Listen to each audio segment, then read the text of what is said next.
ಆತ್ಮೀಯ ವೀಕ್ಷಕರೇ ನಮಸ್ತೆ. ಸುದ್ದಿ ಚಾನೆಲ್ನ ಸಮಸ್ತ ವೀಕ್ಷಕರಿಗೆ ವಿಶೇಷ ಕಾರ್ಯಕ್ರಮಕ್ಕೆ ಸ್ವಾಗತ. ನಮ್ಮ ನಾಳೆಗಳಿಗಾಗಿ ತಮ್ಮ ಪ್ರತಿದಿನವನ್ನು ಕೂಡ ವ್ಯಯಿಸುವವರು ದೇಶ ಕಾಯುವ ಸೈನಿಕರು. ವಿಶೇಷ ಏನು ಅಂತಂದರೆ ಸುಳ್ಯ ತಾಲೂಕಿನ ಅನೇಕ ಮಂದಿ, ನೂರಾರು ಮಂದಿ ಈ ಸೇನೆಗಳಲ್ಲಿ ಸೇವೆಯನ್ನು ಸಲ್ಲಿಸಿ ನಮ್ಮ ನೆಮ್ಮದಿಗಾಗಿ ಅವರೆಲ್ಲ ದುಡಿದಿದ್ದಾರೆ, ದೇಶ ಸೇವೆಯನ್ನು ಸಲ್ಲಿಸಿದ್ದಾರೆ. ಸುದ್ದಿ ಚಾನೆಲ್ ಎಲ್ಲರ ಧ್ವನಿಯಾಗುವಂಥ ಮಾಧ್ಯಮ. ನಿಮ್ಗೆ ಗೊತ್ತೇ ಇದೆ, ಕಳೆದ 4 ದಶಕದ್ದು ಹೆಚ್ಚು ಸಮಯದಿಂದ ಗ್ರಾಮೀಣ ಪತ್ರಿಕೆಯಾಗಿ ಡಾಕ್ಟರ್ UP ಶಿವಾನಂದ ಅವರ ಸಾರಥ್ಯದಲ್ಲಿ ಮೂಡಿಬಂದು ಆ ಬಳಿಕ ಡಿಜಿಟಲ್ ಮಾಧ್ಯಮವನ್ನು ಕೂಡ ಪ್ರವೇಶ ಮಾಡಿ ಪತ್ರಿಕೆ ಜೊತೆಗೆ ಮಾಧ್ಯಮದ ಜೊತೆಗೆ ವಿಶೇಷವಾದ ಅನೇಕ ಅಭಿಯಾನಗಳನ್ನು, ಭ್ರಷ್ಟಾಚಾರ ವಿರೋಧಿ ಆಂದೋಲನ ಇರ್ಬೋದು ಅಥವಾ ಬಲಾತ್ಕಾರದ ಬಂದ್ ಇರ್ಬೋದು, ಇಂಥ ಅನೇಕ ಆಂದೋಲನವನ್ನು ಕೂಡ ಅಭಿಯಾನವನ್ನು ಕೂಡ ನಡೆಸಿದ್ದು ತಮಗೆಲ್ಲ ಗೊತ್ತಿದೆ. ಹಾಗಾಗಿ ಒಂದು ಜನಪರ ಮಾಧ್ಯಮ ಯಾವ ರೀತಿ ಸೇವೆಯನ್ನು ಸಲ್ಲಿಸಬೇಕು, ಜವಾಬ್ದಾರಿಯುತವಾಗಿ ಕಾರ್ಯನಿರ್ವಹಿಸಬೇಕು ಎನ್ನುವುದನ್ನು ಈ 4 ದಶಕದಿಂದ ಸುದ್ದಿ ಮಾಧ್ಯಮ ಅರಿತುಕೊಂಡು ಬಂದಿದೆ. ಜೊತೆಗೆ ಜನಪರ ಧ್ವನಿಯಾಗಿ ಕೂಡ ಕೆಲಸ ಮಾಡಿದೆ. ಈ ಹೊತ್ತು ನಾವು ಸುಳ್ಯದ ಮಾಜಿ ಸೈನಿಕರ ಸಂಘದ ಪದಾಧಿಕಾರಿಗಳೊಂದಿಗೆ ಮಾತನಾಡ್ತಾ ಇದ್ದೇವೆ. ವಿಶೇಷವಾಗಿ ಅವರು ಈ ದೇಶಕ್ಕಾಗಿ ಕೊಟ್ಟ ಸೇವೆಯನ್ನು ನೆನಪಿಸುವುದರ ಜೊತೆಗೆ ಅವರ ಬೇಡಿಕೆ ಏನಿದೆ, ಕಳೆದ ಅನೇಕ ವರ್ಷಗಳಿಂದ ಅವರು ನಿರೀಕ್ಷಿಸ್ತಾ ಇರುವಂಥ ಬೇಡಿಕೆ ಏನಿದೆ, ಅದು ಯಾವ ಹಂತದಲ್ಲಿದೆ ಮತ್ತು ಅದಕ್ಕೆ ಏನು ತೊಡಕುಗಳು ಮತ್ತು ಏನು ಅವರ ನಿರೀಕ್ಷೆಗಳು, ಇದೆಲ್ಲವನ್ನು ಕೂಡ ಒಂದಷ್ಟು ಚರ್ಚಿಸುವಂಥ ಹೊತ್ತು ಈ ವಿಶೇಷ ಕಾರ್ಯಕ್ರಮಕ್ಕೆ ತಮಗೆ ಮತ್ತೊಮ್ಮೆ ಸ್ವಾಗತ. ಪ್ರಿಯ ವೀಕ್ಷಕರೇ, ನಮ್ಮೊಂದಿಗೆ ಈ ವಿಚಾರದಲ್ಲಿ ಚರ್ಚಿಸಲು, ಮಾತುಕತೆಯನ್ನು ನಡೆಸಲು ಪದಾಧಿಕಾರಿಗಳು ಆಗಮಿಸಿದ್ದಾರೆ. ಮೊದಲ ಹಂತದಲ್ಲಿ 3 ನಮ್ಮ ಜೊತೆಗಿದ್ದಾರೆ. ಮಾಜಿ ಸೈನಿಕರ ಸಂಘದ ತಾಲೂಕು ಅಧ್ಯಕ್ಷರಾಗಿರುವಂಥ ಜಯಕರ ಮಡ್ತಿಲ ನಮ್ಮ ಜೊತೆಗಿದ್ದಾರೆ. ಸರ್, ಕಾರ್ಯಕ್ರಮಕ್ಕೆ ಸ್ವಾಗತ. ಅದರೊಂದಿಗೆ ಕಾರ್ಯದರ್ಶಿಯಾಗಿರುವಂಥ, ಈ ಒಂದು ಸೈನಿಕರ ಸಂಘದ ಕಾರ್ಯದರ್ಶಿಯಾಗಿರುವಂಥ ಗುರುಪ್ರಸಾದ್ ರೈ ಕೂಡ ನಮ್ಮ ಜೊತೆಗಿದ್ದಾರೆ. ರೈಗಳ ನಮಸ್ತೆ. ನಮಸ್ತೆ. ಅದರ ಜೊತೆಗೆ ಮತ್ತೋರ್ವ ಹಿರಿಯ ಸದಸ್ಯರು, ಮಾಜಿ ಉಪಾಧ್ಯಕ್ಷರು, ಸುದೀರ್ಘ ಕಾಲದಿಂದ ಈ ಒಂದು ಸಂಘದಲ್ಲಿ ಸೇವೆಯನ್ನು ಸಲ್ಲಿಸ್ತಾ ಇರುವಂಥ ಮೋನಪ್ಪ ಗೌಡ ಅಡ್ಕಬಳೆಯವರು ಕೂಡ ನಮ್ಮ ಜೊತೆಗಿದ್ದಾರೆ. ಮೋನಪ್ಪಣ್ಣ, ಕಾರ್ಯಕ್ರಮಕ್ಕೆ ಸ್ವಾಗತ. ಈಗಾಗಲೇ ಉಲ್ಲೇಖಿಸಿದ ಹಾಗೆ ಅನೇಕ ವರ್ಷಗಳಿಂದ, ಸುಮಾರು 11 ವರ್ಷಗಳಿಂದ ಸುಳ್ಯದಲ್ಲಿ ಕ್ರಿಯಾಶೀಲವಾಗಿ ಈ ಒಂದು ಸಂಘಟನೆ ಇದೆ. ಅಂದರೆ ಮಾಜಿ ಸೈನಿಕರ ಸಂಘ. ವಿಶೇಷವಾಗಿ ಸುಳ್ಯದಲ್ಲಿ ಯುದ್ಧ ಸ್ಮಾರಕ ಕೂಡ ನಿರ್ಮಾಣಗೊಂಡು ಇವತ್ತು ಅವರಿಗೊಂದು ಗೌರವವನ್ನು ಸಲ್ಲಿಸುವಂಥ ಕಾರ್ಯವನ್ನು ಕೂಡ ಮಾಡಲಾಗಿದೆ. ಅನೇಕ ಹಂತಗಳಲ್ಲಿ ಬೇರೆ ಬೇರೆ ಈ ಭೂಸೇನೆ ಇರ್ಬೋದು, ವಾಯುಸೇನೆ ಇರ್ಬೋದು, ಜಲಸೇನೆಗಳಲ್ಲಿ ಸೇವೆಯನ್ನು ಸಲ್ಲಿಸಿದವರು ಕೂಡ ಇಲ್ಲಿ ಮಾಜಿ ಸೈನಿಕರ ಸಂಘದಲ್ಲಿ ಸೇವೆಯನ್ನು ಸಲ್ಲಿಸ್ತಾ ಇದ್ದಾರೆ. ಆರಂಭದಲ್ಲಿ ಇಲ್ಲಿರುವಂಥ 3 ಸಂಕ್ಷಿಪ್ತ ಪರಿಚಯವನ್ನು ನೀವು ವೀಕ್ಷಕರ ಮುಂದೆ ಇಡಬೇಕು ಅಂತ ಬಯಸ್ತಾ ಇದ್ದೇನೆ. ಜಯಕರ ಮಡ್ತಿಲ ಅವರು. ಎಲ್ಲರಿಗೂ ನಮಸ್ಕಾರ. ನಾನು ಗೌರವ ಕ್ಯಾಪ್ಟನ್ ಜಯಕರ ಮಡ್ತಿಲ, ಸುಳ್ಯ ಮಾಜಿ ಸೈನಿಕರ ಸಂಘದ ಪ್ರಸ್ತುತ ಅಧ್ಯಕ್ಷನಾಗಿ ಕಾರ್ಯನಿರ್ವಹಿಸ್ತಾ ಇದ್ದೇನೆ. ನಾನು 1995ರಲ್ಲಿ ಸೇನೆಗೆ ಸೇರ್ಪಡೆಯಾಗಿ ಸುಮಾರು 28 ವರ್ಷಗಳ ಕಾಲ ಸೇವೆಯನ್ನು ಮಾಡಿ ಈಗ 2 ವರ್ಷದಿಂದ ನಿವೃತ್ತಿ ಜೀವನವನ್ನು ಅನುಭವಿಸ್ತಾ ಇದ್ದೇನೆ. ಓಕೆ. ಎಲ್ಲೆಲ್ಲ ಸೇವೆ ಸಲ್ಲಿಸಿದ್ದೀರಿ? ನಾನು ಪ್ರಥಮವಾಗಿ ಮಂಗಳೂರಲ್ಲಿ ನಿಯುಕ್ತಿಗೊಂಡು ತದನಂತರ ತರಬೇತಿಗಾಗಿ ಪುಣೆಯಲ್ಲಿ 2 ವರ್ಷ ತರಬೇತಿ ಮುಗಿಸಿ ನಂತರ ಸಿಕ್ಕಿಂ, ಆಮೇಲೆ ವೆಸ್ಟ್ ಬೆಂಗಾಲ್, ಆಮೇಲೆ ಅಲ್ಲಿಂದ ಪುನಃ ಚಂಡೀಗಢ, ಆಮೇಲೆ ರಾಷ್ಟ್ರೀಯ ರೈಫಲ್ ಜಮ್ಮು, ಆಮೇಲೆ ಜಮ್ಮುವಲ್ಲಿ ಇನ್ನೊಂದು ಸಲ ಹೋಗುವ ಅವಕಾಶ ಒದಗಿ ಬಂತು. ತದನಂತರ ಅಸ್ಸಾಂ. ಹೀಗೆ ಪ್ರತಿ 2-3 ವರ್ಷಗಳಿಗೊಮ್ಮೆ ಟ್ರಾನ್ಸ್ಫರ್ ಬರ್ತಾ ಇರ್ತದೆ. ಅದನ್ನೆಲ್ಲ ಪೂರೈಸಿ ಕೊನೆಯಲ್ಲಿ ಬಾಂಬೆಯಲ್ಲಿ ಸರ್ವಿಸ್ನಲ್ಲಿದ್ದೆ ಬರುವ ವರ್ಷ, ರಿಟೈರ್ಮೆಂಟ್ ಆಗುವ ವರ್ಷದಲ್ಲಿ. ಹೀಗೆ ದೇಶದ ಅನೇಕ ಭಾಗಗಳಲ್ಲಿ ಸರ್ವಿಸ್ ಮಾಡಿರ್ತೇನೆ. ಓಕೆ. ಗುರುಪ್ರಸಾದ್ ರೈ. ಎಲ್ಲರಿಗೂ ನಮಸ್ತೆ. ನಾನು ಗುರುಪ್ರಸಾದ್ ರೈ ಪೇರಾಲ್ಗುತ್ತು. ನಾನು ಪ್ರಸ್ತುತ ಮಾಜಿ ಸೈನಿಕರ ಸಂಘದ ಕಾರ್ಯದರ್ಶಿಯಾಗಿ ಕಾರ್ಯನಿರ್ವಹಿಸುತ್ತಿದ್ದೇನೆ. ನಾನು 1994 ಏಪ್ರಿಲ್ 31 ಸೇನೆಗೆ ಮಂಗಳೂರಿನಿಂದ ಭರ್ತಿ ಹೊಂದಿ ಪ್ರಥಮ ಟ್ರೈನಿಂಗನ್ನು ನಾನು ಗಯಾ ಸೆಂಟರ್, ಬಿಹಾರದ ಗಯಾ ಸೆಂಟರ್ನಲ್ಲಿ 1 ವರ್ಷದ ಟ್ರೈನಿಂಗನ್ನು ಮುಗಿಸಿ ಪ್ರಥಮ ಪೋಸ್ಟಿಂಗ್ ನನ್ನದು ಜಮ್ಮು ಕಾಶ್ಮೀರದ ಉದಂಪುರಲ್ಲಿ 4 ವರ್ಷಗಳ ಕಾಲ ಸೇವೆ ಸಲ್ಲಿಸಿದೆ. ಆ 4 ವರ್ಷದ ಕಾಲದ ಸೇವೆಯಲ್ಲಿ 99ರಲ್ಲಿ ಕಾರ್ಗಿಲ್ ವಾರ್ನ ಟೈಮಲ್ಲಿ ನಮ್ಮ ಯೂನಿಟಿಗೆ ಅಮ್ಯುನಿಷನ್ ಅನ್ನು ಸಪ್ಲೈ ಮಾಡುವಂಥ ಡ್ಯೂಟಿ ಸಿಕ್ಕಿತ್ತು. ಹಾಗೆ ಆ ಟೈಮಲ್ಲಿ ನಾನು ಕಾರ್ಗಿಲ್ ವಾರಲ್ಲಿ ಕೂಡ ಭಾಗವಹಿಸಿದ್ದೆ. ಅದರ ನಂತರ ನೆಕ್ಸ್ಟ್ ಪೋಸ್ಟಿಂಗ್ ನನ್ನದು ಗ್ವಾಲಿಯರಲ್ಲಿ 2 ವರ್ಷ ಸೇವೆ ಸಲ್ಲಿಸಿದೆ. ಅದರ ನಂತರ ಪುನಃ ನಾನು ಜಲಂಧರಿಗೆ ಹೋದೆ. ಜಲಂಧರಲ್ಲಿ 2.5 ವರ್ಷ ಡ್ಯೂಟಿ ಮಾಡಿದೆ. ಅದರಿಂದ ಪುನಃ ನನಗೆ 22 RR ಗೆ ನನ್ನ ಪೋಸ್ಟಿಂಗ್ ಬಂತು. ಅದು ಸೋಪುರಲ್ಲಿದೆ, ಜಮ್ಮು ಕಾಶ್ಮೀರದ ಸೋಪುರಲ್ಲಿದೆ. ಹಾಗೆ ಅಲ್ಲಿ 2.5 ವರ್ಷಗಳ ಟರ್ನ್ ಓವರನ್ನು ಅಲ್ಲಿ ಕೂಡ ಇದ್ದೆ. ಅದರಿಂದ ಪುನಃ ನಾನು ಸುಕ್ಕನಾಗೆ ಬಂದೆ. ವೆಸ್ಟ್ ಬಂಗಾಳದ ಸುಕ್ಕನದಲ್ಲಿ ಯಾರಿ ಪೋಸ್ಟಿಂಗ್ ಇತ್ತು. ಅಲ್ಲಿಂದ ಪುನಃ ನಾನು ಸಿಕಂದ್ರಾಬಾದ್ಗೆ ಪೋಸ್ಟಿಂಗ್ ಬಂದೆ. ಅದರ ನಂತರ ಹಾಗೆ 17 ವರ್ಷ ಸರ್ವಿಸ್ ಮಾಡಿ ನಾನು ಸೇನೆಯಿಂದ 2011 ಏಪ್ರಿಲ್ 30ರಂದು ನಿವೃತ್ತಿಗೊಂಡಿದ್ದೇನೆ. ಎಸ್ ಮೋನಪ್ಪಣ್ಣ ಅಂತ. ನನ್ನ ಹೆಸರು ಮೋನಪ್ಪಗೌಡ ಅಡ್ಕಬಳೆ. ನಾನು ಸುಳ್ಯ ತಾಲೂಕು ಮಾಜಿ ಸೈನಿಕರ ಸಂಘದ ಕಾರ್ಯದರ್ಶಿಯಾಗಿ 10 ವರ್ಷಗಳಿಂದ ಸೇವೆ ಸಲ್ಲಿಸಿದ್ದೇನೆ. ಈಗ ಪ್ರಸ್ತುತ ನಾನು ನನ್ನ ಮನೆ ಅಡ್ಕಬಳೆ ಆದರೂ ನಾನು ಸುಳ್ಯದಲ್ಲಿ ಜಟ್ಟಿಬಳದಲ್ಲಿ ವಾಸಿಸಿದ್ದೇನೆ. ನಾನು 1981ರಲ್ಲಿ ಕೋರ್ ಆಫ್ ಇಂಜಿನಿಯರಿಗೆ ಭರ್ತಿಯಾದೆ ಬೆಂಗಳೂರಿಂದ. ಭರ್ತಿಯಾದ ನಂತರ ನನಗೆ ಬೆಂಗಳೂರಲ್ಲಿ 3 ವರ್ಷದ ಹತ್ತಿರ ಟ್ರೈನಿಂಗ್ ಹಂತ ಹಂತವಾಗಿ ಟ್ರೈನಿಂಗ್ ನಡೀತು.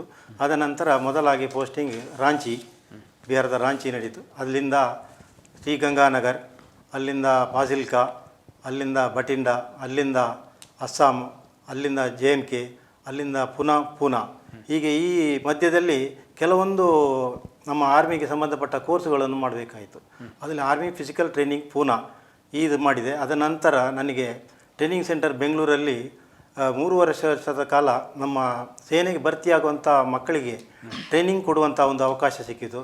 ಇದೇ ಥರ ನಾನು ಸರ್ವಿಸ್ ಮಾಡಿ ಟೋಟಲ್ 18 ವರ್ಷ ಸರ್ವಿಸ್ ಮಾಡಿ ಪ್ರಸ್ತುತ ಈಗ ನಿವೃತ್ತಿಯೂ ಆಗಿದೆ. ಎಸ್, ಇದು ಅವರ ವೈಯಕ್ತಿಕ ಪರಿಚಯವನ್ನು ಮಾಡಿರುವಂಥದ್ದು. ಇನ್ನು ಸಂಘ, ನೀವು ಮಾಜಿ ಸೈನಿಕರ ಸಂಘ ಯಾವಾಗ ಅಸ್ತಿತ್ವಕ್ಕೆ ಬಂತು?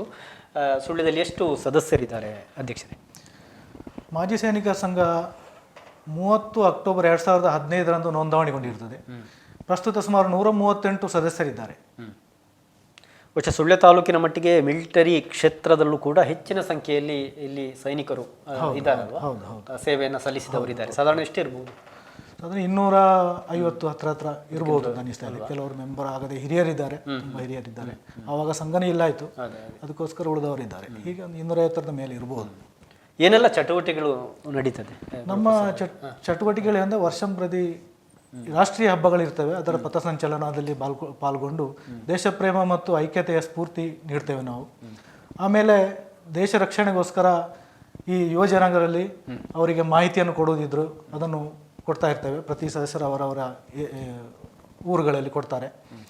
ಮತ್ತು ನಮ್ಮ ಯೋಧರು ಮತ್ತು ಅವರು ತೀರ್ಕೊಂಡ ನಂತರ ವೀರನಾರಿಯರು ಅಂತ ನಾವು ಕರಿತೇವೆ ಅವರನ್ನು. ಅವರ ಕುಟುಂಬದ ಕಲ್ಯಾಣಕ್ಕೋಸ್ಕರ ಯಾವುದಾದ್ರೂ ಈ ಥರ ಸರ್ಕಾರದ ಯೋಜನೆಗಳನ್ನು ಅವರಿಗೆ ಪರಿಚಯಿಸುವುದು, ಅದರ ಬಗ್ಗೆ ಮಾಹಿತಿ ನೀಡುವುದು.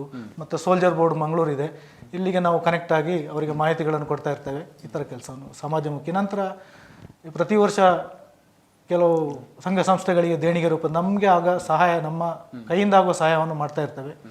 ಉದಾಹರಣೆಗಾಗಿ ವನವಾಸಿ ಹಾಸ್ಟೆಲ್ಸ್ ಇದೆ, ನಂತರ ಸಂದೀಪ್ ಶಾಲೆ, ಈ ಥರ ಕಳೆದ ಹಲವಾರು ವರ್ಷಗಳಿಂದ ದೇಣಿಗೆಯನ್ನು ಕೊಡ್ತಾ ಬರ್ತಾ ಇರ್ತೇವೆ. ಓಕೆ ಮರಪಣ್ಣ, ಬಹುಶಃ ಸುಳ್ಯದಲ್ಲಿ ಯುದ್ಧ ಸ್ಮಾರಕ ಕೂಡ ಆಗಿರುವಂಥದ್ದು, ಇದು ಕೂಡ ಒಂದು ವಿಶೇಷ ಅಲ್ವಾ? ಅದರ ಬಗ್ಗೆ ಹೌದು, ಯುದ್ಧ ಸ್ಮಾರಕ ನಾವು ಹಲವು ಸಮಯಗಳಿಂದ ನಮ್ಮ ಇದು ಒಂದು ಬೇಡಿಕೆ ಅಂದರೆ ಎಲ್ಲ ತಾಲೂಕುಗಳಲ್ಲಿ ಸಂಘ ಸಂಸ್ಥೆ ರಚನೆಯಾಗಿ ನಮ್ಮ ಈ ಸ್ಥಳದಲ್ಲಿ ನಾವು ಭಾರಿ ಇದಕ್ಕೆ ಹುಡುಕಾಟ ನಡೀತೇವೆ. ಅದರಿಂದ ನಗರ ಪಂಚಾಯಿತಿಯ ವ್ಯಾಪ್ತಿಯಲ್ಲಿ ಆ ಸ್ಥಳವನ್ನು ಗುರುತಿಸಿ 2 ವರ್ಷಗಳಿಂದ ಅಲ್ಲಿ ಯುದ್ಧ ಸ್ಮಾರಕವನ್ನು ನಿರ್ಮಿಸಿ, ಅಂದರೆ ನಮ್ಮ ಯುದ್ಧ ಸ್ಮಾರಕ ಅಂದರೆ ಮೊದಲಾಗಿ ನಾವು ನಮ್ಮ ಒಂದು ಪದ್ಧತಿ ಪ್ರಕಾರ ನಮ್ಮಂಥ ಹಿರಿಯರು ತ್ಯಾಗ ಮಾಡೋದು, ಈ ದೇಶಕ್ಕೆ ತ್ಯಾಗ ಮಾಡೋದನ್ನು ನೆನೆಸುವಂಥದ್ದು. ಅವರನ್ನು ನಾವು ವರ್ಷದಲ್ಲಿ, ಅಂದರೆ ಈಗ ನಾವು ವರ್ಷದಲ್ಲೆಲ್ಲ ಸ್ವಾತಂತ್ರ್ಯ ದಿನಾಚರಣೆ, ರಿಪಬ್ಲಿಕ್ ಡೇ, ಪ್ರಜಾಪ್ರಭುತ್ವ ದಿನ, ಹಾಗೂ ನಮ್ಮ ಕಾರ್ಗಿಲ್ ದಿನಗಳಲ್ಲಿ, ಹಾಗೂ ಇನ್ನಿತರ ನಮ್ಮ ಯಾರಾದರೂ ಸದಸ್ಯರು ಇಂಥದ್ದು ಏನಾದ್ರು ಅನಾಹುತ ಆದರೆ ಆ ಸಮಯದಲ್ಲಿ ಅಲ್ಲಿ ನಾವು ಒಂದು ಆ ಸ್ಮಾರಕಕ್ಕೆ ನಮ್ಮ ಗೌರವ ವಂದನೆಯನ್ನು ಸಲ್ಲಿಸಿ ಅವರನ್ನು ನಾವು ನೆನೆಸಿಕೊಳ್ಳುವಂಥ ಒಂದು ಕಾರ್ಯ, ಈ ಸೌಭಾಗ್ಯವನ್ನು ಈಗ ಒಂದು ಒದಗಿದು ನಮಗೆ ಸಿಕ್ಕಿದೆ. ಅದನ್ನು ನಿರಂತರವಾಗಿ ನಾವು ಮಾಡುತ್ತಾ ಬರ್ತಿದ್ದೇವೆ. ಓಕೆ, ಗುರುಪ್ರಸಾದ್ ರೈಕಲ, ಜೊತೆಗೆ ತಮ್ಮ ಬೇಡಿಕೆಗಳು ಕೂಡ ಅನೇಕ ಇರ್ಬೋದು. ಏನೆಲ್ಲ ಬೇಡಿಕೆಗಳಿತ್ತು? ಬಹಳ ಮುಖ್ಯವಾದ ಬೇಡಿಕೆ ನಮ್ಮ ಮುಖ್ಯವಾದ ಬೇಡಿಕೆ ಅಂದರೆ ನಮಗೆ ನಮ್ಮ ಸಂಘಕ್ಕೆ ಒಂದು 10 ಸೆನ್ಸ್ ಜಾಗ ಬೇಕು ಅಂತ ನಾವು ಕೋರಿಕೆ ಇದೆ. ಅದು ನಾವು 2015ರಿಂದಲೇ ನಾವು ತಾಲೂಕು ಆಫೀಸ್ಗೆ ಅದರ ಬಗ್ಗೆ ಅಪ್ಲಿಕೇಶನ್ ಎಲ್ಲ ಕೊಟ್ಟಿದ್ದೇವೆ. ಅದು ಮುಂದುವರಿತಾ ಇದೆ. ಆದರೆ ಇಷ್ಟವರೆಗೆ ಅದರದ್ದು ಏನು ಫಲ ಸಿಗಲಿಲ್ಲ. ಹಾಗಾಗಿ ನಾವು ಅದಕ್ಕೆ ಬೇಕಾಗಿ ತುಂಬ ಇದು ಮಾಡ್ತಾ ಇದ್ದೇವೆ. ಓಕೆ, ಬಹುಶಃ ಅಧ್ಯಕ್ಷರು ಅದರ ಬಗ್ಗೆ ಮುಂದುವರಿಸಬೇಕು. ಯಾಕಂದರೆ ಇಡೀ ದೇಶವನ್ನು ಕಾದವರು ತಾವು ಸೈನಿಕರು. ಆದರೆ ತಮಗೆ ಒಂದು ತಮ್ಮ ಸಂಘಕ್ಕೆ ಒಂದು 10 ಸೆನ್ಸ್ ಜಾಗ ಸಿಗಬೇಕಿದ್ರೆ ನೀವು ಒಂದು ಹೋರಾಟ ಮಾಡುವಂಥ ಸ್ಥಿತಿ ಇದೆ. ಯಾಕೆ ಇಂಥ ಸ್ಥಿತಿ ಬಂತು? ನೋಡಿ, 30 ಅಕ್ಟೋಬರ್ 2015ಕ್ಕೆ ಸಂಘ ರಿಜಿಸ್ಟರ್ಡ್ ಆಗಿದೆ. ಆಗಿನ ಹಿರಿಯ ಸದಸ್ಯರು ಯಾರು ಯೋಧರಿದ್ದಾರೆ, ಅವರು ಬಹಳ ಒಂದು ಉತ್ಸುಕತೆಯಿಂದ ತಡ ಮಾಡದೆ 6/11/2015 ಅಪ್ಲಿಕೇಶನ್ ಕೊಡ್ತಾರೆ. 10 ಸೆಂಟ್ ಜಾಗಕ್ಕೆ ಒಂದು ಗುರುತು ಮಾಡಿಕೊಂಡು ಅಪ್ಲಿಕೇಶನ್ ಕೊಟ್ಟಾಗ ಭಾಳ ಉತ್ಸುಕತೆ ಇತ್ತು, ಅವರಿಗೆ ಒಂದು ಅಭಿಲಾಷೆ ಇತ್ತು. ಸಂಘ ಸ್ಥಾಪನೆ ಆಯಿತು, ಅಂತೂ ಇಂತು ಅದರ ಒಂದು ಜಾಗ ಬೇಕು ಅಂತೇಳಿ ಅವರು ಕೊಟ್ಟರು. ಅದು ಮುಂದುವರಿದು 11/11/2015ಕ್ಕೆ ಜಿಲ್ಲಾಧಿಕಾರಿಗಳ ಕಚೇರಿಗೂ ತಲುಪಿಸಿದರು. ನಂತರ ಅದರ ಪ್ರೊಸೆಸ್ ಆಗ್ತಾ ಇತ್ತು, ಹಲವು ನ್ಯೂನತೆಗಳು ಬಂತು. ಅದನ್ನು ಎಲ್ಲ ಸದಸ್ಯರು ಆಗಿನ ಕಮಿಟಿಯವರು ಪೂರೈಸಿ ನಂತರ ಮುಖ್ಯವಾಗಿ 2015 ಕೊಟ್ಟ ಅಪ್ಲಿಕೇಶನ್ ಫೈನಲ್ ಆಗಿ ಜಿಲ್ಲಾಧಿಕಾರಿಯವರ ಕಚೇರಿಯಿಂದ 2022 ಸೆಪ್ಟೆಂಬರಕ್ಕೆ ಪ್ರಾದೇಶಿಕ ಆಯುಕ್ತರ ಕಚೇರಿ ಮೈಸೂರಿಗೆ ಫೈಲ್ ಹೋಯಿತು. ಅಲ್ಲಿಂದ ಅವರೊಂದು ಅಬ್ಸರ್ವೇಷನ್ ಮೇನ್ ಆಗಿ ಅದರಲ್ಲಿತ್ತು, ಈ ಸ್ಕೆಚ್ 4 ವರ್ಷದ ಹಳೆಯದು, ಇದನ್ನು ಹೊಸ ಸ್ಕೆಚ್ನೊಂದಿಗೆ ಪ್ರಸ್ತಾಪಿಸಿ ಎಂದು ಸಬ್ಮಿಟ್ ಮಾಡಿ ಎಂದು ವಾಪಸ್ ಬಂತು ಫೈಲ್. ಆ ಫೈಲ್ ಬರುವಷ್ಟೊತ್ತಿಗೆ 4 ವರ್ಷ ಕಳೆದಿತ್ತು. ನಂತರ ಆ ಸ್ಕೆಚ್ಚಿನ ಕಾರ್ಯ ಆಗುವಷ್ಟೊತ್ತವರಿಗೆ ಒಂದು ಪ್ರೈವೇಟ್ ಪಾರ್ಟಿಯವರು ಅದಕ್ಕೆ ರಿಟ್ ಅರ್ಜಿ ಮಾನ್ಯ ಉಚ್ಚ ನ್ಯಾಯಾಲಯದಲ್ಲಿ ಹಾಕಿದರು. ಅಂದರೆ ಅದರಲ್ಲಿ 140 ಸೆಂಟ್ ಜಾಗ ಇದೆ. ಅದರಲ್ಲಿ ಅವರು ಹೇಳಿರೋದು ಏನಂದರೆ 10 ಸೆಂಟ್ ಜಾಗ ಅವರು ಹೇಳಿರ್ತಾರೆ. ಅದನ್ನು ಆ ಪ್ರೈವೇಟ್ ಪಾರ್ಟಿಯವರು ಕೂಡ ಅದಕ್ಕಿಂತ ಮುಂಚಿತವಾಗಿ 2018ರಲ್ಲಿ 10 ಸೆಂಟ್ ಜಾಗವನ್ನು ಮಾಜಿ ಸೈನಿಕರಿಗೆ ಕೊಡೋದ್ರಲ್ಲಿ ನನ್ನದೇ ಯಾವುದೇ ಅಭ್ಯಂತರ ಇಲ್ಲ ಅಂತೇಳಿ ನೋಟ್ರಿಯಲ್ಲಿ ಅವರ ದಾಖಲೆಗಳಿವೆ, ಅವರು ವಿಲಿಂಗ್ನೆಸ್ ಇದ್ದಾರೆ. ಆದಾಗ್ಯೂ ಅವರು ದಾವೆ ಹೂಡಿದರು. ಅದು 2023ರಲ್ಲಿ. ಅಲ್ಲಿ ಅದೇ ವರ್ಷ ಅಂದರೆ ನವೆಂಬರ್ 2023ರಲ್ಲಿ ಆ ರಿಟ್ ಅರ್ಜಿ ವಜಾಗೊಂಡಿತ್ತು. ಅವರಿಗೆ ಅದನ್ನು ಪಡೆಯುವ ಹಕ್ಕಿಲ್ಲ ಎಂದು ಮಾನ್ಯ ಉಚ್ಚ ನ್ಯಾಯಾಲಯದಲ್ಲಿ ಡೈರೆಕ್ಷನ್ ಬಂತು, ಆರ್ಡ್ರ್ ಬಂತು. ತದನಂತರ ಆರ್ಡ್ರ್ ಬಂದ ಮೇಲೆ ಆ ಒಂದು ನಡವಳಿಯನ್ನು ರದ್ದುಪಡಿಸುವ ಒಂದು ಕಾರ್ಯ ಸ್ಟಾರ್ಟ್ ಆಯಿತು ತಾಲೂಕು ಆಫೀಸಲ್ಲಿ. ಇವರು ಆ ಫೈಲನ್ನು 2023ಕ್ಕೆ ಬಂದ ಫೈಲ್ ಆಮೇಲೆ 2025 ಜೂನ್ ತಿಂಗಳಲ್ಲಿ AC ಆಫೀಸಿಗೆ ಫೈಲ್ ಮೂವ್ಮೆಂಟ್ ಆಯಿತು, ನಡವಳಿ ರದ್ದುಗೊಳಿಸೋಗೋಸ್ಕರ. ಆಮೇಲೆ ಕಳೆದ 1 ವರ್ಷದಿಂದ ನಡವಳಿ ಅಂತೂ ಕ್ಯಾನ್ಸಲ್ ಆಗಲಿಲ್ಲ. ಮೊನ್ನೆ ರೀಸೆಂಟಾಗಿ ಮೇ ತಿಂಗಳಲ್ಲಿ, ಡೇಟ್ ನನಗೆ ಗೊತ್ತಿಲ್ಲ, ಮೇ ತಿಂಗಳಲ್ಲಿ ಸ್ಟಾರ್ಟಿಂಗಲ್ಲಿ ಇರಬೇಕು ಆ ಫೈಲ್ ಪುನಃ ತಾಲೂಕು ಆಫೀಸಿಗೆ ಕೆಲವೊಂದು ನ್ಯೂನತೆಗಳಿಂದ ಬಂದಿರ್ತದೆ. ಆಮೇಲೆ ಪುನಃ ಅವರು 4 ವರ್ಷ ಹಳೆಯ ವಿಷಯವಾಗಿರೋದ್ರಿಂದ ಪುನಃ ನಮ್ಮ ಸಂಘದ ಆಡಿಟ್ ಪೇಪರ್ಗಳು, ಲೆಕ್ಕಪತ್ರಗಳನ್ನೆಲ್ಲ ಕೇಳಿದ್ರು. ನಾವೆಲ್ಲ 1-2 ದಿವಸದಲ್ಲಿ ಅವರಿಗೆ ಹೊಂದಿಸಿ ಕೊಟ್ಟಿದ್ದೇವೆ. ನಂತರ ಮೊನ್ನೆ ಸೋಮವಾರ ಹೋಗಿ ಭೇಟಿಯಾದಾಗ ಅಲ್ಲಿಂದ ಮಾಹಿತಿ ನಮಗೆ ಸಿಕ್ಕಿತ್ತು. ದಾಖಲೆಗಳೇನಿಲ್ಲ, ಮಾಹಿತಿ ಸಿಕ್ಕಿರ್ತದೆ. ಕಳೆದ 10 ಜುಲೈ 2026ಕ್ಕೆ ಫೈಲ್ ವಾಪಸ್ ಅವರು AC ಆಫೀಸಿಗೆ ಕಳಿಸಿರ್ತಾರೆ ಆ ನಡವಳಿಯ ರದ್ದು ಮಾಡಲಿಕ್ಕೆ. ಅದಕ್ಕಿಂತ ಮುಂಚಿತವಾಗಿ ನಾವು 6ನೇ ತಾರೀಕು ಇದೇ ತಿಂಗಳು ಮಾನ್ಯ ಜಿಲ್ಲಾ ಉಸ್ತುವಾರಿ ಸಚಿವರಿಗೆ ಒಂದು ಇದೇ ಮನವಿಯನ್ನು ಕೊಟ್ಟಿರ್ತೇವೆ ಅಂತ. ಈ ಥರ ಒಂದು ನಮ್ಮ ಫುಲ್ಲು ಈ ಕೇಸಿನ ಬಗ್ಗೆ ಪ್ರಸ್ತಾಪಿಸಿ ಮನವಿಯನ್ನು ಕೊಟ್ಟಿರ್ತೇವೆ. ಹಾಗಾಗಿ ರೀಸೆಂಟಾಗಿ ಈಗ ಲಾಸ್ಟ್ ಪ್ರಗತಿದು 10ನೇ ತಾರೀಕಿಗೆ ಫೈಲ್ AC ಆಫೀಸಿಗೆ ಹೋಗಿರ್ತದೆ ಅಂತ ಮಾಹಿತಿ ಇದೆ. ಎಸ್, ಬಹುಶಃ ಮೋಹನಪ್ಪಣ್ಣ, ತಾವು ಕೂಡ ಅನೇಕ ವರ್ಷಗಳಿಂದ ಇದರ ಹಿಂದೆ ಈ ಕಡತಗಳ ಹಿಂದೆ ಪ್ರಯತ್ನ ಪಟ್ಟವರು. ತಾವು ಹೇಳೋದಾದ್ರೆ? ನಾವು ನಮ್ಮ ಸಂಘ ನಿಜವಾಗಿ 2015ರಲ್ಲಿ ಪ್ರಾರಂಭಗೊಂಡಿದೆ. ಆದರೆ ನಮ್ಮ ಮಾಜಿ ಸೈನಿಕರ ಒಂದು ಉತ್ಸುಕತೆಯಿಂದ 2014ರಿಂದಲೇ ನಾವು ಈ ಕಾರ್ಯಕ್ರಮಗಳಲ್ಲಿ ಭಾಗವಹಿಸ್ತಿದ್ದೆವು. 15ಕ್ಕೆ ಇವರು ಅಧ್ಯಕ್ಷರು ಹೇಳಿದಾಗೆ ರಿಜಿಸ್ಟರ್ ಆಯಿತು. ರಿಜಿಸ್ಟರ್ ಆದ ನಂತರ ನಮ್ಮ ಸ್ವಂತ ಒಂದು ನೆಲ ಬೇಕು ಅಂತೇಳಿ ನಾವು ಏನು ಮಾಡಿ ಅಂತ ಹೇಳಿದರೆ, ನಾವು ನಮ್ಮ ಸಂಘದ ವತಿಯಿಂದ ಆಗಿನ ಘನ ಸರ್ಕಾರದ ಮಾನ್ಯ ಕಂದಾಯ ಸಚಿವರಾದ ಕಾಗೋಡು ತಿಮ್ಮಪ್ಪರವರಲ್ಲಿ ನೇರವಾಗಿ ಅವರನ್ನು ಭೇಟಿಯಾಗಿ ಮನವಿಯನ್ನು ಸಲ್ಲಿಸಿ ಅವರ ನೇರ ಆದೇಶ ನಮ್ಮ DC ಕಚೇರಿಗೆ ಆದೇಶ ಮಾಡಿ, ಅಲ್ಲಿಂದ ಆ DC ಅವರ ಆದೇಶ ನೇರವಾಗಿ ತಾಲೂಕಿಗೆ ನೀಡಿ, ತಾಲೂಕಿನ ಕಂದಾಯ ಇಲಾಖೆಯವರೇ ನಾವು ಕೇಳಿದ ನಮ್ಮ ಸುಳ್ಯ ತಾಲೂಕಿನ ಈ ಹತ್ತಿರ ಸ್ಥಳ ಭಾಗದಲ್ಲಿ ನಮಗೆ ಒಂದು 10 ಸೆನ್ಸ್ ಜಾಗವನ್ನು ನೀಡಬೇಕಂತ ಹೇಳೋ ಕಾರಣ ಅವರೇ ಗುರುತಿಸಿ ಈ ಸ್ಥಳವನ್ನು ನಮಗೆ ತೋರಿಸಿಕೊಟ್ಟರು. ಅದರ ಪ್ರಕಾರ ಅದಕ್ಕೆ ಮುಂದಿನ ಕೆಲಸಗಳು ಪ್ರಗತಿಯಲ್ಲಿದ್ದವು, ಹಂತ ಹಂತವಾಗಿ ನಡೀತು. ಅದರಲ್ಲಿಯೂ ಒಂದೇನೆಂದರೆ ಈ ಜಾಗ ಕಾನವಾಣ ವ್ಯಾಪ್ತಿ ಬರ್ತಂಥ ಒಂದು ವಿಷಯ ಬಂತು. ಆಗ ಕಾನವಾಣ ಧರ್ಮಸ್ಥಳದ ಜಾಗ ಅಂತ, ಧರ್ಮಸ್ಥಳದ ಜಾಗ ಅಂತ ಕಾರಣ ನಾವು ಮಾನ್ಯ ಪೂಜ್ಯ ಧರ್ಮಸ್ಥಳ ವೀರೇಂದ್ರ ಹೆಗಡೆಯವರ ಹತ್ರ ಮನವಿಯನ್ನು ಮಾಡಿ ಅವರ ಹತ್ರ ಹೋಗಿ ಆ ಕಾನವಾಣೆ ರದ್ದಾತಿ ಅದು DC ಕೋರ್ಟಲ್ಲಿ ಸರ್ಕಾರದಿಂದ ರದ್ದಾಗಿ ಅದು ಕೂಡ ನಮಗೆ ಸಿಕ್ಕಿದೆ.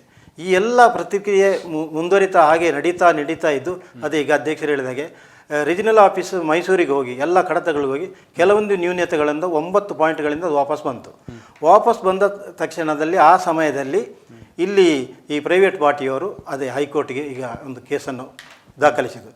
ಆ ಕೇಸ್ 1 ವರ್ಷದ ಹತ್ರ ಇದಾಯಿತು. ಆ ಕೇಸ್ ಅಂದರೆ DC AC ತಹಶೀಲ್ದಾರ್ ಹಾಗೂ ನಮ್ಮ ಸಂಘದ 4 ಜನ ಸದಸ್ಯರಿಗೂ ಹಾಗೂ ಅಲ್ಲಿ ಇದು 5 ಸೆನ್ಸ್ ಜಾಗ ಆರೋಗ್ಯ ಇಲಾಖೆಗೆ ಕೂಡ ಇದಾಗಿದೆ, ರೆಕಾರ್ಡ್ ಆಗಿದೆ. ಅವರಿಗೆ ಕೂಡ ನೋಟಿಸ್ ಬಂತು.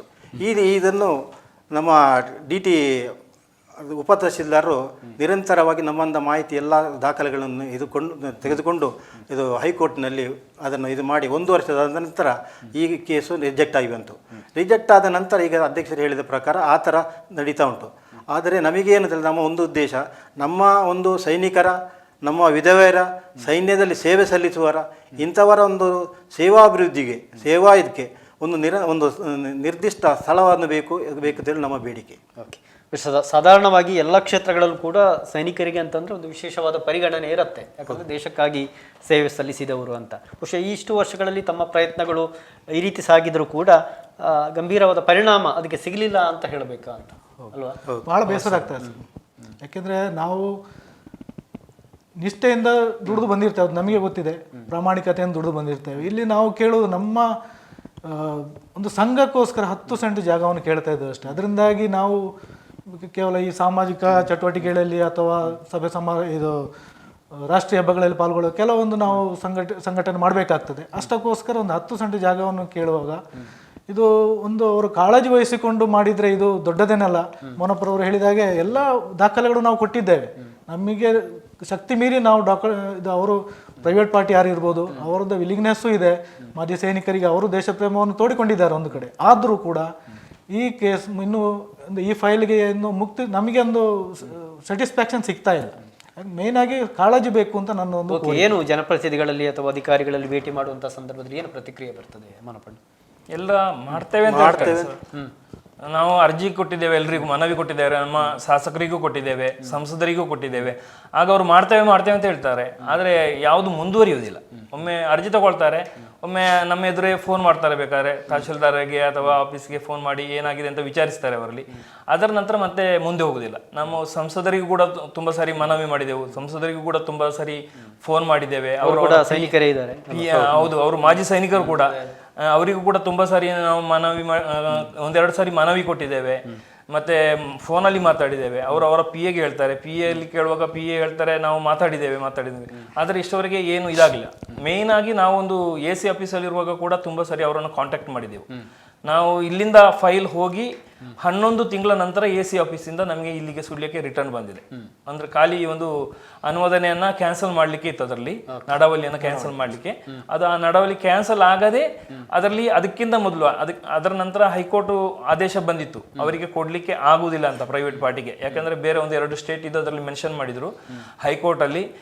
ಒಂದು ಒರಿಸ್ಸಾ ಮತ್ತೊಂದು ನಾಗಾಲ್ಯಾಂಡ್ ಅನ್ನು ಮೆನ್ಷನ್ ಮಾಡಿ ಅಲ್ಲಿ ಹೀಗಿದ್ದವರಿಗೆ 15 ವರ್ಷಕ್ಕಿಂತ ಮೊದಲು ಮಂಜೂರಾಗಿದ್ದು ಅವರು ಇಷ್ಟವರೆಗೆ ಅದರ ತೀರ್ವೆಯನ್ನು ಕಟ್ಟದಿದ್ದರೆ ಅಂಥವರಿಗೆ ಮಂಜೂರು ಮಾಡಲಿಕ್ಕೆ ಆಗುವುದಿಲ್ಲ ಅಂತೇಳಿ ಅವರು ಕೊಟ್ಟಿದ್ದಾರೆ. ಸುಪ್ರೀಂ ಕೋರ್ಟ್ ಕೂಡ ಅದರಲ್ಲಿ ಇದಾಗಿದೆ ಅವರಿಗೆ. ಹಾಗೆ ಅದೇ ಇದನ್ನು ನಮಗೆ ಕೊಟ್ಟಿದ್ದಾರೆ, ಅವರಿಗೆ ಆಗುವುದಿಲ್ಲ ಅಂತೇಳಿ ಕೊಟ್ಟಿದ್ದಾರೆ. ಆದರೆ ಅದನ್ನು ಪರಿಗಣಿಸದೆ ನೆಕ್ಸ್ಟ್ ಅದಕ್ಕಿಂತ ಮೊದಲಿನ ಲೆಟರ್ ADC ಡೈರೆಕ್ಷನ್ಸ್ ಏನುಂಟು ಅದರ ಥರ ಮಾಡಿ ಅಂತ ಅಲ್ಲಿಂದ ಪುನಃ ತಹಶೀಲ್ದಾರಿಗೆ ಇದು ಬಂದಿದೆ. ಸುಳ್ಳಿದ ಅಧಿಕಾರಿಗಳು ಏನಂತಾರೆ ಮನೋಬಣ್ಣ? ಸುಳ್ಳದ ಅಧಿಕಾರಿಗಳು ಏನಂತ ಹೇಳಿದರೆ ಏನಿಲ್ಲ, ಇದು ಏನಾರು ಒಂದು ಕಾರಣ ಹೇಳಿ ಹಾಗೆ ಸಮಯವನ್ನು ಇದಾಗ್ತದೆ. ಅದಕ್ಕೆ ಕಾನೂನು ಆಗಾಗ ಸರ್ಕಾರಗಳು ಚೇಂಜ್ ಆಗುವಾಗ ಕಾನೂನುಗಳು ಚೇಂಜ್ ಆಗ್ತವೆ. ಆಗ ಕೆಲವೊಂದು ಅಲ್ಲಿ ಬೇಡಿಕೆಗಳು ಬರ್ತವೆ. ಅದನ್ನು ಸರಿಪಡಿಸೋದಕ್ಕೆ ತುಂಬ ಸಮಯ ಬೇಕಾಗ್ತದೆ. ಅಂದರೆ ಒಂದು ಮೌಲ್ಯಮಾಪನದಾಗಲಿ, ಆಡಿಟ್ ಆಗಲಿ, ಕೆಲವೊಂದು ಮೆಮೊರಂಡಮ್ ಇದು ಹೇಳಿ ಅಂದರೆ ದರಖಾಸ್ತು ಸಂಬಂಧಪಟ್ಟ ಇಂಥದ್ದು ಈ ಎಲ್ಲ ದಾಖಲೆಗಳನ್ನು ನಾವು ಪುನಃ ಅದರಲ್ಲಿ ಒದಗಿಸಿ ಪುನಃ ಇದು ಮಾಡುವಾಗ ಇದೇ ಥರ ನಿರಂತರವಾಗಿ ತಡವಾಗಿ ಇಂಥ ಒಂದು ಪರಿಸ್ಥಿತಿಗೆ ಬಿದ್ದಿದೆ. ಯಾಕೆಂದರೆ ಅದರ ಹಿಂದೆ ಓಡಿ ಸಾಕಾಗಿದೆ. ಯಾಕೆಂದರೆ ಅಷ್ಟು ಆದರೂ ದೇಶ ಸೇವೆ ಮಾಡಿದಂಥ ಸೈನಿಕರ ಕಾಳಜಿ ವಹಿಸಿ ಅಧಿಕಾರಿಗಳಾಗಲಿ, ಇದು ಸಂಸದರಾಗಲಿ, ಶಾಸಕರಾಗಲಿ, ಜನಪ್ರತಿನಿಧಿಗಳಾಗಲಿ ಒಂದು ಕಾಳಜಿ ವಹಿಸಿ ಮುತುವರ್ಜಿ ವಹಿಸಿ ಈ ಒಂದು 10 ಸೆನ್ಸ್ ಜಾಗವನ್ನು ನೀಡಿದರೆ ನಾವೊಂದು ನೆಮ್ಮದಿಯಿಂದ ಒಂದು ಅಲ್ಲಿ ನಮ್ಮ ಕಾರ್ಯಚಟುವಟಿಕೆ ಇನ್ನೂ ಅಭಿವೃದ್ಧಿ ಉತ್ತಮ ರೀತಿಯಿಂದ ತೋರಿಸುವಂಥ ಅವಕಾಶ ನಮಗೆ ಸಿಕ್ತಂತೇಳಿ ನಾವು ಅಂದರೆ ಈಗ ನಾವು ಎಲ್ಲ ರಿಕ್ವೆಸ್ಟಲ್ಲಿ ಹೋಗ್ಬೇಕತ್ತೆ ಎಲ್ಲ ಇದನ್ನು ಆದ ಆಶ್ವಾಸನೆಗಳು ಸಿಕ್ಕಿದೆ. ಎಲ್ಲಿ ಹೋದರೆ ಅದೇ ನೀವು ಹೇಳಿದ ಹಾಗೆ ಮಾಜಿ ಸೈನಿಕರು ಬಂದಿದ್ದೀರಿ ಆ ಥರ ಆಶ್ವಾಸನೆ ಇರ್ತದೆ ಮಾಡಿ ಕೊಡ್ತೇನೆ ಅಂತೇಳಿ. ಆದರೆ ಅದು ಗ್ರೌಂಡಲ್ಲಿ ನಮಗೆ ಎಲ್ಲಿಯೂ ಕಾಣ್ತಾ ಇಲ್ಲ, ಕಾಳಜಿ ನಮಗೆ ಎಲ್ಲಿಯೂ ಕಾಣ್ತಾ ಇಲ್ಲ. ಇದ್ದಿದ್ರೆ ಇಷ್ಟು ಮುಂದುವರಿಯುವ ಭಾಗ ಆಗ್ತಿಲ್ಲ. ಯಾಕಂದರೆ ನಡವಳಿ ಕ್ಯಾನ್ಸಲಿಗೆ ನಿಮಗೆ ಗೊತ್ತಿರೋ 1 ವರ್ಷದಿಂದ ನಮಗೆ ಸ್ವಲ್ಪ ಅನುಮಾನ ಬರ್ತದೆ. ಯಾಕೆಂತ ಹೇಳಿದರೆ ಕಾಳಜಿ ಎಲ್ಲೋ ಇಲ್ಲಿವರೆಗೆ ಇಲ್ವೋ ಏನೋ ಅಂತ. ದೇಶ ಪ್ರೇಮ ಅಂದರೆ ಕೇವಲ ಹೇಳಲಿಕ್ಕೆ ಇರಬಾರ್ದು. ನಮ್ಮ ಅಭಿಪ್ರಾಯ ಅಂತ ಹೇಳಿದರೆ ನಾವು ನಿಸ್ವಾರ್ಥ ಸೇವೆ ಮಾಡಿ ಬಂದಿರ್ತೇವೆ, ಅದಕ್ಕೋಸ್ಕರ ನಾವು ಅಷ್ಟೇ ಕೇಳೋದು 10 ಸೆಂಟ್ ಜಾಗ. ಇಲ್ಲಾಂದರೆ ನಮಗೆ ಹೇಳ್ಬೋದು, ನಮ್ಮ ಆಶ್ವಾಸನೆ ಕೊಡುವಾಗಲೇ ನಮಗೆ ನಾವು ಅದನ್ನು ನಂಬಿ ಹೋಗುವವರು. ಆಶ್ವಾಸನೆ ಎಲ್ಲಿದ್ದರೂ ನಾವು ನಂಬ್ತೇವೆ. ಯಾರಾದರೂ ಅಧಿಕಾರಿಗಳು ಹೇಳಿದಾಗ ನಂಬುವಂಥ ಪ್ರವೃತ್ತಿ ನಮ್ಮದು. ಯಾಕೆಂದರೆ ನಮ್ಮ ಸೇವೆಯಲ್ಲಿ ಇದನ್ನು ಕಳಿಸಿರ್ತಾರೆ. ಒಬ್ಬ ಸೈನಿಕ ಅಂದರೆ ಅವ್ನ ನಂಬಿಕೆ ಬೇಕು. ಆ ನಂಬಿಕೆಯಿಂದ ನಾವು ಪ್ರಸ್ತುತ 11 ವರ್ಷದಿಂದ ಕಾಯ್ತಾ ಇದ್ದೇವೆ. ಈ ಒಂದು ವಿಷಯದಲ್ಲಿ ಅಂದರೆ ನಾವು ಈ ಜಾಗವನ್ನು ಇದು ಮಾಡುವಾಗ ಆಗಿನ AC ಅವರ ಕೃಷ್ಣಮೂರ್ತಿಯವರು ಈ ಸ್ಥಳವನ್ನು ಸ್ವತಃ 3 ಸಲ ಬಂದು ನೋಡಿದ್ದಾರೆ. ನೋಡಿ ಅಲ್ಲಿ ನಿಜವಾಗಿ ಆ ಪ್ರೈವೇಟ್ ಪಾರ್ಟಿಯ 1 ಎಕರೆ 40 ಸೆಂಟ್ಸ್ ಜಾಗ ಇದೆ. ಆ ಜಾಗವನ್ನು ಅಳತೆ ಮಾಡಿಸಿ ನಮ್ಮಂದೇ ತಾಲೂಕು ಸರ್ವೆಯಿಂದ ಅಳತೆ ಮಾಡಿಸಿ ಎಷ್ಟು ಜಾಗ ಉಂಟು ಹಾಗೆ ಅಂತೇಳಿ ಅದನ್ನು ನೋಡಿ ಅದರಲ್ಲಿ ನಮಗೆ 10 ಸೆಂಟ್ಸ್ ಜಾಗ ಬೇರ್ಪಡಿಸಿ ಇದು ಮಾಡಿದ್ದಾರೆ. ಈ ಒಂದು ಇದು ಹಾಗೆ ಅಲ್ಲಿಗೆ ನಿಂತೋಗಿದಲ್ಲದೆ ಬೇರೆ ಏನು ಇದಾಗಲಿಲ್ಲ. ಅದೊಂದು ಯಾಕೆ ಆ ಥರ ಆಗ್ತದೆ? ಈಗ ಆದೇಶ ನಿಜವಾಗಿ ಅವರು ಪ್ರೈವೇಟ್ ಪಾರ್ಟಿ ಕೇಸ್ ಹಾಕಿದ್ರು ಹೈಕೋರ್ಟಿಗೆ ಇದು ಹಾಕಿದ್ರು ಕೂಡ ಅದು ರಿಜೆಕ್ಟ್ ಆಯಿತು. ಆ ಬೇಸಲ್ಲಿ ಇದನ್ನು ಇದು ಮಾಡ್ಬೋದಲ್ಲ. ಅದಕ್ಕಾಗಿ ನಾನು ಅಧಿಕಾರಿಗಳಲ್ಲಿ ಹಾಗೂ ಸರ್ವರ ಈ ಜನಪ್ರತಿನಿಧಿಗಳಲ್ಲಿ ಕೇಳಿಕೊಳ್ಳುವುದಂದರೆ ದಯವಿಟ್ಟು ನಮಗೆ ಆದಷ್ಟು ಬೇಗನೆ ಇದನ್ನೊಂದು ಮಂಜೂರಾತಿ ಒಂದು ಸ್ಥಳವನ್ನು ಅವಕಾಶ ಮಾಡಿಕೊಡ್ಬೇಕಾಗಿ ವಿನಂತಿಗಳು. ಎಸ್, ಇನ್ನಷ್ಟು ಮಾತಾಡ್ತೇವೆ. ಇನ್ನಿಬ್ರು ಪದಾಧಿಕಾರಿಗಳು ಕೂಡ ಸೇರಿಕೊಳ್ಳಲಿಕ್ಕಿದ್ದಾರೆ. ಈಗ ಪುಟ್ಟ ವಿರಾಮ. ಅತ್ತೆ, ಇದು ನನ್ನ ಬರ್ಡೇ ಗಿಫ್ಟ್. ಇದೆಲ್ಲ ಜೀವನದಲ್ಲಿ ನನಗೋಸ್ಕರ ತಗೊಂಡ್ಬಂದಿದ್ದಾರೆ. ನಿನ್ ಮೇಲೆ ತುಂಬಾ ಚೆನ್ನಾಗಿ ಕಾಣುತ್ತೆ. ಇದು ತುಂಬಾ ಚೆನ್ನಾಗಿದೆ ಅಲ್ವಾ? ತುಂಬಾ ಚೆನ್ನಾಗಿದೆ.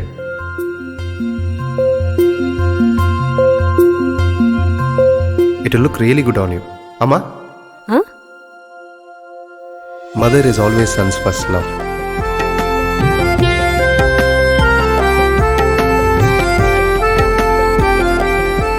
ಪ್ರತಿ ಪೀಳಿಗೆಯ ಪ್ರೀತಿಯ ಮಳಿಗೆ GL ಆಚಾರ್ಯ ಜುವೆಲ್ಲರ್ಸ್. ನಮಸ್ತೆ ವೀಕ್ಷಕರೇ, ಸುದ್ದಿ ನ್ಯೂಸ್ ಬುಲೆಟಿನ್ಗೆ ಸ್ವಾಗತ. ನಾನು ರೇಖಾ ಸುಭಾಷ್. ನಾನು ದಯಾನಂದ ಕೊರತೋಡಿ. ನಾನು ಪ್ರಜ್ಞಾ ಸಾಲ್ಯನ್ ಕಿರ್ಪಳ. ನಾನು ಯಶ್ವಿತ್ ಕಾಳಮನೆ. ನಾನು ಜಯಶ್ರೀ ಕೊಯ್ಗೋಡಿ. ನಾನು ಶಿವಪ್ರಸಾದ್ ಆಲಿಟಿ. ನಾನು ಪೂಜಶ್ರೀ. ನಾನು ದುರ್ಗಾ ಕುಮಾರ್ ನಾಯರ್ಕೆರೆ.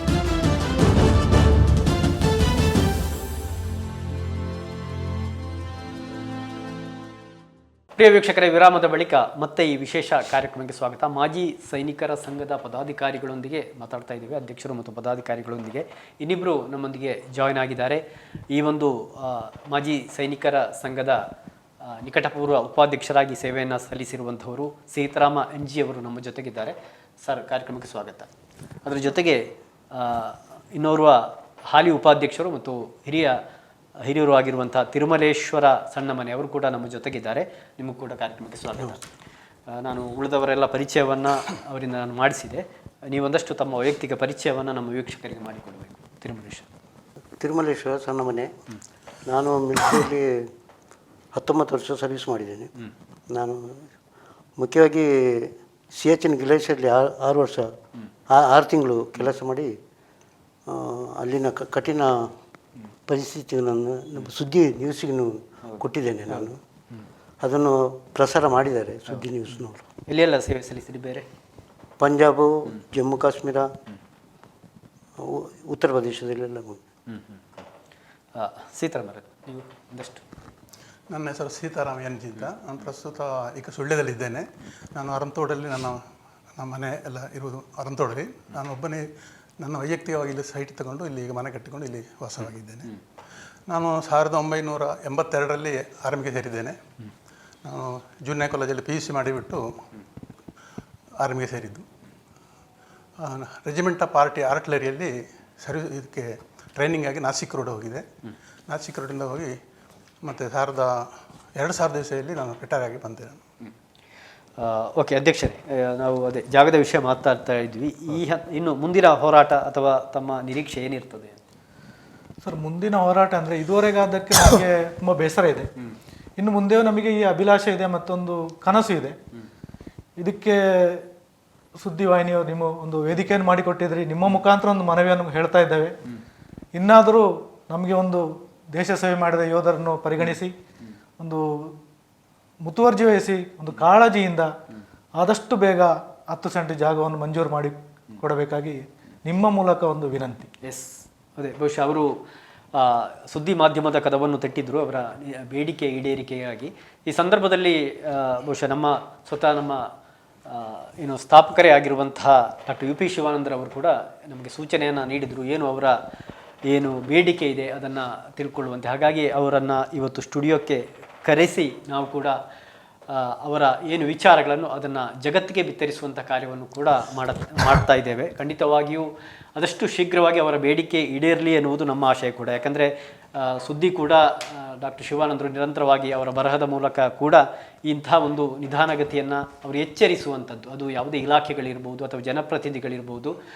ಬಹುಶಃ ಸುದ್ದಿ ಅನೇಕ ಆಂದೋಲನಗಳು ಕೂಡ ಅಧ್ಯಕ್ಷರಾಗಿ ತಾವು ಗಮನಿಸಿರ್ಬೋದು. ವಿಶೇಷವಾಗಿ ಕಳೆದ ಅನೇಕ ವರ್ಷಗಳಿಂದ ಒಂದು ಭ್ರಷ್ಟಾಚಾರ ವಿರೋಧಿ ನಿಲುವಿನಿಂದ ಕೂಡ ಒಂದು ಆಂದೋಲನವನ್ನು ಕೂಡ ಮಾಡ್ತಾ ಇದ್ದೇವೆ. ಅದು ಈಗ ತಾವು ಕೂಡ ಈ ವಾರದ ಪತ್ರಿಕೆಯನ್ನು ಕೂಡ ಗಮನಿಸಿರ್ಬೋದು. ಒಟ್ಟು ನಮ್ಮ ಈ ಆಂದೋಲನದ ಬಗ್ಗೆ ತಮ್ಮ ಒಪಿನಿಯನ್ ಕೂಡ ಒಂದು ಬೇಕು.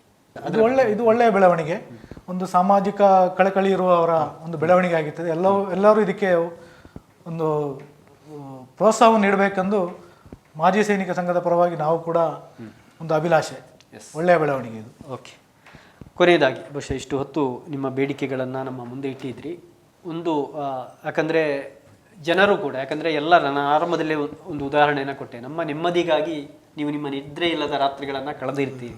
ಅಂಥ ಸಂದರ್ಭದಲ್ಲಿ ನೀವು ನಿಮ್ಮ ಬೇಡಿಕೆಗಾಗಿ ಈ ರೀತಿ ತುಂಬ ನಿಧಾನಗತಿ ಯಾರೂ ಕೂಡ, ಅದು ಜನಪ್ರತಿನಿಧಿಗಳಿರ್ಬೋದು, ಅಧಿಕಾರಿಗಳಿರ್ಬೋದು, ವ್ಯವಸ್ಥೆ ಇರ್ಬೋದು, ಹಾಗೆ ಮಾಡುವಂಥದ್ದು ಸರಿಯಲ್ಲ ಎನ್ನುವುದು ಕೂಡ ಪ್ರತಿಯೊಬ್ಬರ ನಿಲುವು ಕೂಡ. ಹಾಗಾಗಿ ಜನಗಳು ಕೂಡ ನಿಮ್ಮ ಪರವಾಗಿ ಮಾತನಾಡಬೇಕು ಅಂತ ತಾವು ಬಯಸ್ತೀರಲ್ಲ? ಹೌದು. ನಾವು ಅದೇ ಮುಂದೆ ಜಿಲ್ಲಾಧಿಕಾರಿಯವರನ್ನು ಭೇಟಿ ಮಾಡುವ ಆಲೋಚನೆಯಲ್ಲಿದ್ದೇವೆ. ತದನಂತರ ಸಮಯ ಅವಕಾಶಗಳು ಏನಾದರೂ ಬೇಕು ಅಂತ ಅನಿಸಿದ್ರು ತಮ್ಮೆಲ್ಲರ ಒಂದು ಸಹಕಾರ, ಸುದ್ದಿವಾಹಿನಿ ಮತ್ತು ಎಲ್ಲ ಸಮಾಜದ ಹಿರಿಯರ ಮುಖಂಡರ ಸಹಾಯವನ್ನು ಕೂಡ ಈ ಮೂಲಕ ಕೋರುತ್ತಿದ್ದೇವೆ. ಬೆಂಬಲವು ನಮಗೆ ಅತ್ಯವಶ್ಯಕವಾಗಿದೆ. ಓಕೆ, ಪ್ರಿಯ ವೀಕ್ಷಕರೇ, ಕೇಳಿದ್ರಲ್ಲ, ಇದು ಸುಳ್ಯದ ಮಾಜಿ ಸೈನಿಕರ ಸಂಘದ ಪದಾಧಿಕಾರಿಗಳ ಬೇಡಿಕೆ.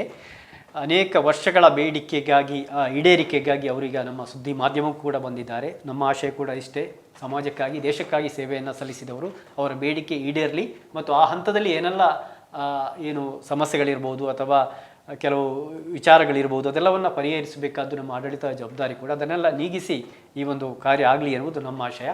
ಇಷ್ಟು ಹೊತ್ತು ಸೈನಿಕರ ಸಂಘದ ಪದಾಧಿಕಾರಿಗಳು ನಮ್ಮೊಂದಿಗೆ ವೀಕ್ಷಕರೊಂದಿಗೆ ಮಾತನಾಡಿದ್ದಾರೆ. Thank you. ಧನ್ಯವಾದ.